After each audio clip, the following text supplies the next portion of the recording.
Hello. Today we will be reading chapter 8 of the Phantom Tollbooth, which is called The Humbug Volunteers.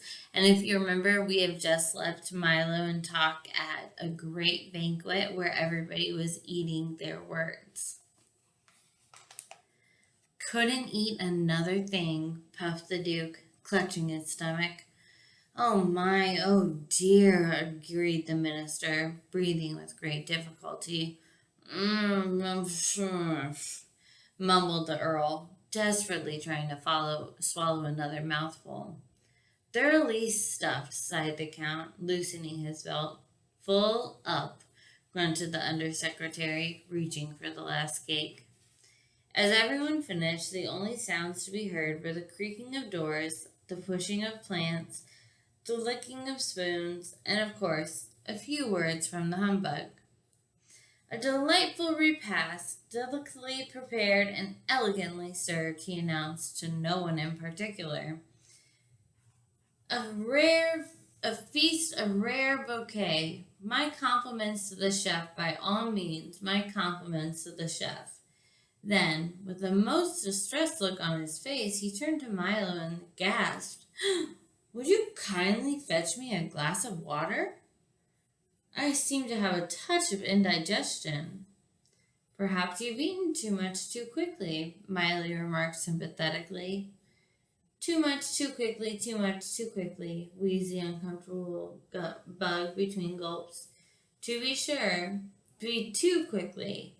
I most certainly should have eaten for a little too slowly, or more certain too slowly, or too little too quickly, or taken all day to eat nothing, or eaten everything in no time at all, or occasionally eaten something at some time, any time, or perhaps I should have.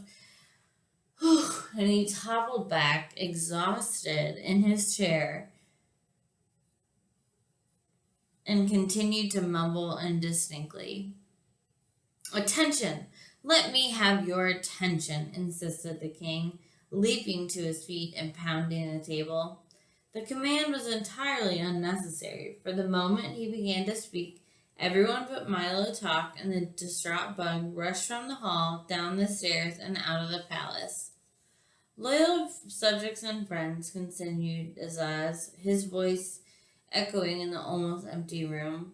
Once again, on this gallant occasion, we have, pardon me, coughed Milo as politely as possible, but everyone was gone. I was hoping no one would notice, said the king sadly. It happens every time.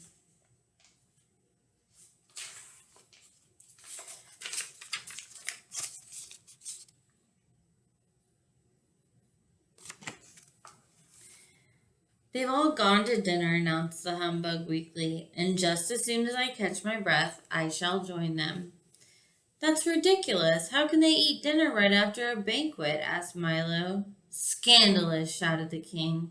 We'll put a stop to it at once. From now on, by royal command, everyone must eat dinner before the banquet. But that's just as bad, protested Milo. You mean just as good, corrected the humbug. Things which are equally bad are also equally good. Try to look at things at the right sides of things.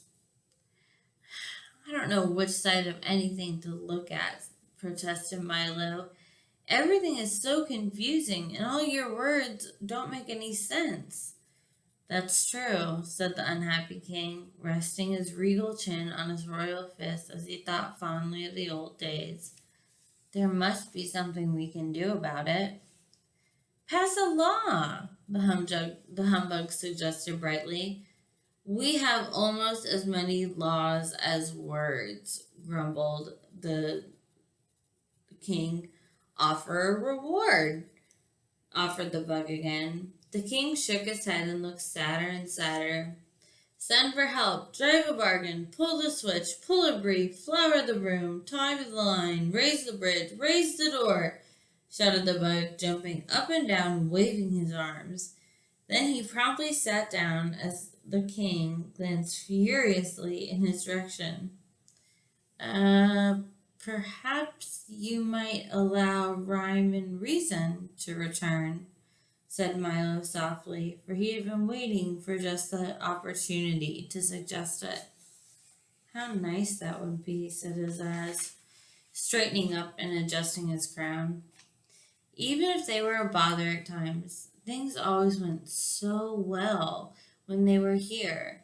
As he spoke, he leaned back on his throne, clasped his hands behind his back, and stared thoughtfully at the ceiling. But I'm afraid it can't be done. Certainly not, it can't be done, repeated the humbug. Why not? Asked Milo. Why not indeed? Exclaimed the bug, who seemed equally at home on either side of the argument. Much too difficult, replied the king. Of course, emphasized the king, not much too difficult. Of course, emphasized the bug, too much too difficult. You could if you really wanted to, insisted Milo. By all means, if you really wanted to, you could, the humbug agreed. How? asked Azaz, glaring at the bug. How? inquired Milo, looking the same ways. How? A simple task, began the humbug, suddenly wishing he were somewhere else. For a brave lad with a stout heart, a steadfast dog, and a serviceable small automobile. Go on, commanded the king. Yes, please, seconded Milo. All we would have to do, continued the worried bug, is travel through the miles of harrowing and hazardous countryside, into unknown valleys and uncharted forests, past yawning chasms and tackless wastes until he reached Digitopolis, if, of course, he had ever reached it.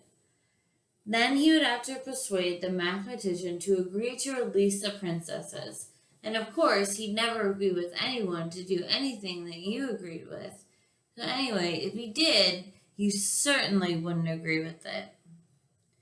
From there, it's a simple matter of entering the mountains of ignorance, full of perilous pitfalls and ominous overtones, a land to which many venture but few return, and whose evil demons slither slowly away from peak to peak in search of prey.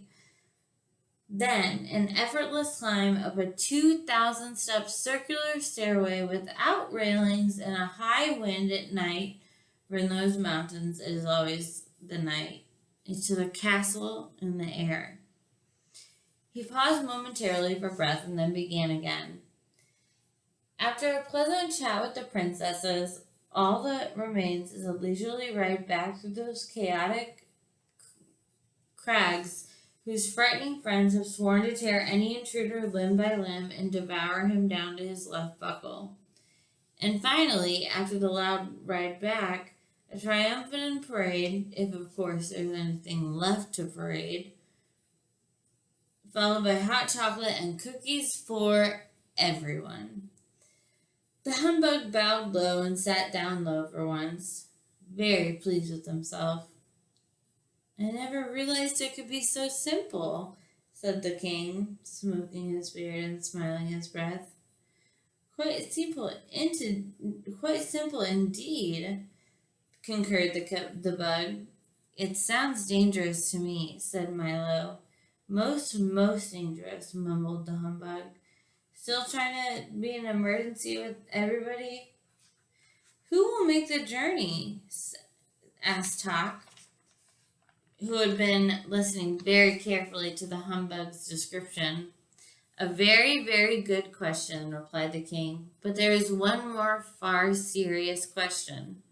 What is it? Asked Milo, who was rather unhappy at the turn the conversation had taken.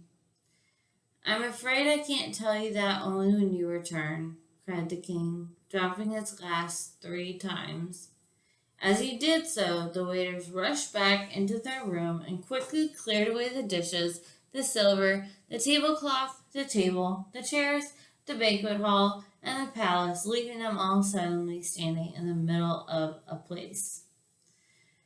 Of course you realize that I would like to make the trip myself, continued Azaz, striding across the square as if nothing had happened. But since it was your idea, kids, You shall have the honor and fame. But you see, said Milo. Dictionopolis will always be grateful, my boy, interrupted the king, throwing one arm around Milo and patting Talk with the other. You will face many things on your journey, but fear not, for I have brought you this for your protection. He drew from inside his cape a small heavy box about the size of a schoolbook and handed it ceremoniously to Milo. In this box are all the words I know. Can you imagine this? All the words the king of Dictionopolis knows, and he's giving them all to Milo. In this box are all the words I know, he said. Most of them you will never read. Some you will just question constantly. And some of them you may ask all the questions which will have never been answered, and answer all the questions which have never been asked. All the great books of the past and the ones have yet to come are made with these words. With them there is no obstacle you cannot overcome. All you must learn to do is use them well and in the right places.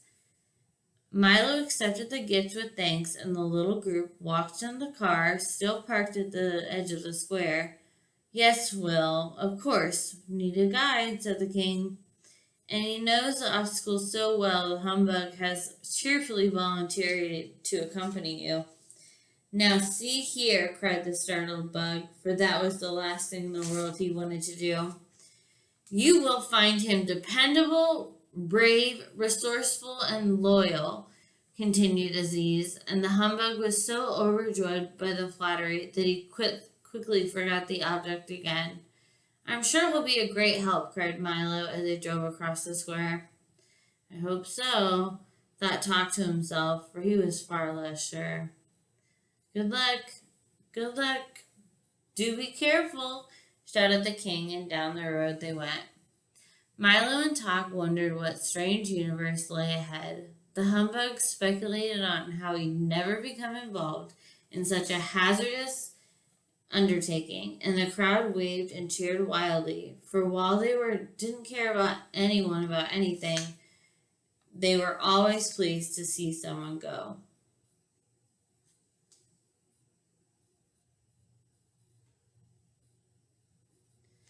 Okay, so that's a picture that I think we missed. I just wanted to make sure that we didn't miss the pages. We got this. More serious questions. You must learn to do them well.